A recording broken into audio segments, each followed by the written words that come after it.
Some are calling it the new normal. COVID-19 has disrupted the job market. People have lost their jobs, and lots of people out there are now looking to do something new. In this context, what do you need to know in order to move forward? Well, if your job involves using a computer, you can be sure your prospective boss is going to ask you about Excel. In this video, I'll tell you exactly what you need to know about Excel in order to get through that job interview.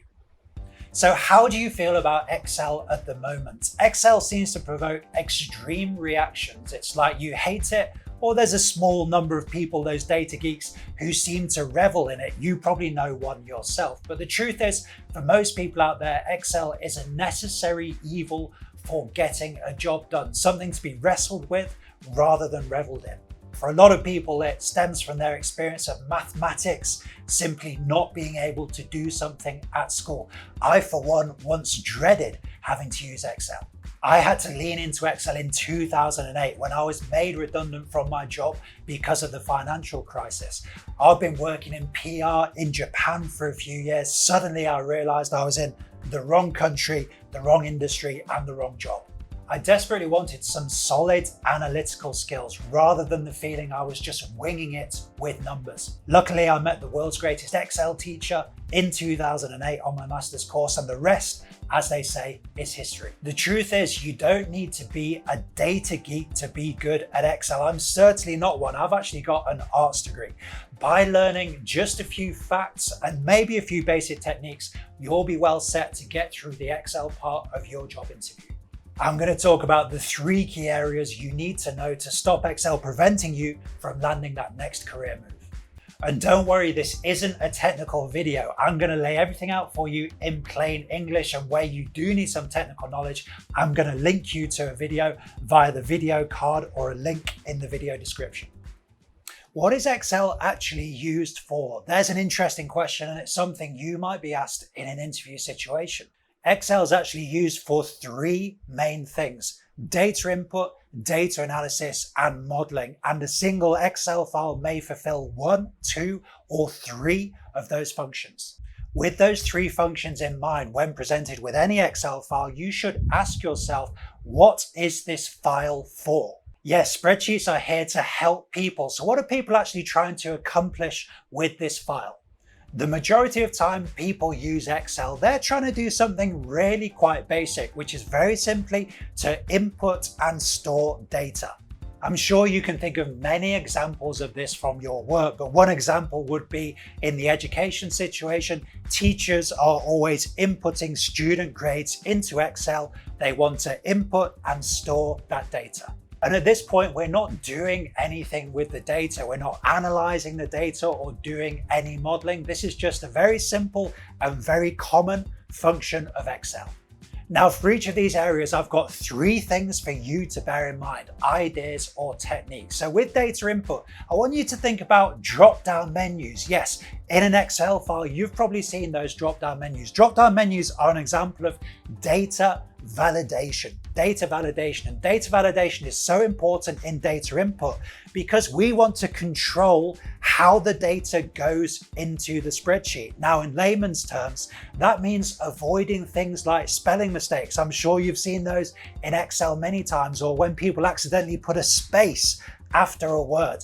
If that kind of thing is happening, it means we don't have clean data. If we don't have clean data, then we can't easily do data analysis. Data validation checks the data on the way into the spreadsheet, helps us avoid that. And a drop-down menu is an example of data validation. So make sure you know how to build one.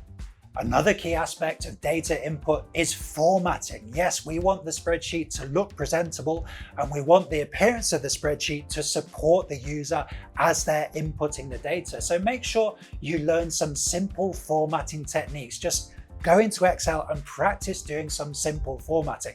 My top tip here is to know how to switch off the grid lines. That can give you a super clean look and encourage the user to use your spreadsheet for data input.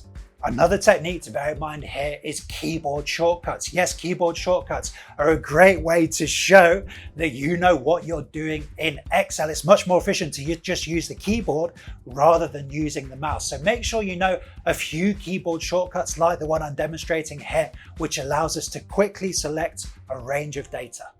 The second function of Excel in organizations these days is as a data analysis tool. So first, what do we actually mean by data analysis? I have a simple definition, which is analysis turns data into information. Yes, data, numbers on a sheet, doesn't really mean anything. We need to interpret that data to make sense in the real world context. That's what analysis does.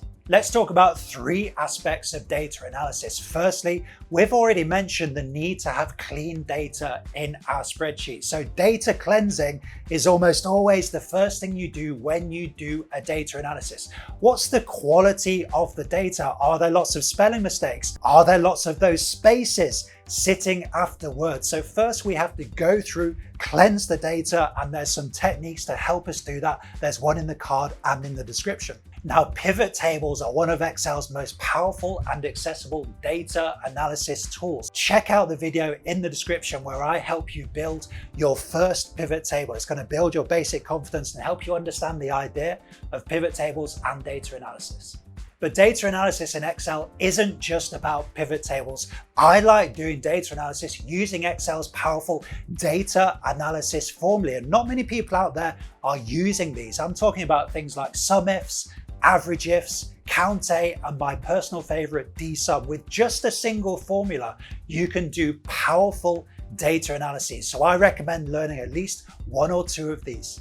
The third key function of Excel in organizations these days is as a modeling tool.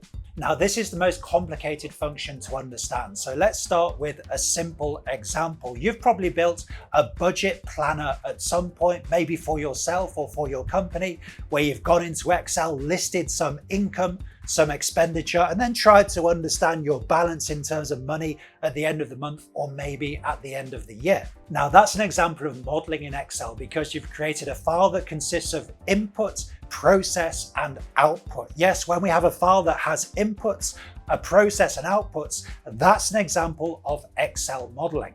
Input cells are where we input some information, for example, income and expenditure items. Process cells are formulae, and this is where we really see the power of Excel. We can use formulae to do those calculations, and then output cells, they contain the information we're interested in, for example, our balance at the end of the month or the end of the year. And you see the same function applied in all kinds of different contexts. We were just talking about personal finance there. I've built models in financial markets, models for sports data, models for educational data. There's really an infinite number of applications for Excel modeling. So what are the main techniques in Excel modeling? Well, really, it's all about formulae. So first, you need to know how to do basic arithmetic formulae in Excel. So plus, minus, divide, and multiply. Can you go into Excel and just set up some of those simple formulae? Secondly, absolute references are key in formula building. Yes, in Excel, you've probably seen those dollar signs in formulae. You've got to understand what those dollar signs mean. They actually fix a reference so that wherever you copy paste that formula to, it's still going to refer to the same cell. This is a fundamental piece of knowledge you might need to know for your interview. Thirdly, look at some more advanced formulae. I talk about my big 5 Excel formulae. They consist of arithmetic formulae, we've already mentioned, VLOOKUP, if, match, and index or offset. So check out those 5 formulae. You don't have to be an expert, but at least understand how they work and try to be able to build one or two of them yourself. This is the information you need to know to stop Excel being a career limiter at normal times and during these pandemic times. I've set out 3 key areas, and then for each key area, 3 techniques that you need to be able to at least understand to demonstrate your knowledge of that area. I hope your job interview goes well. Leave me a comment below. I will get back to you personally, and I hope you go on to get value out of Excel in your career.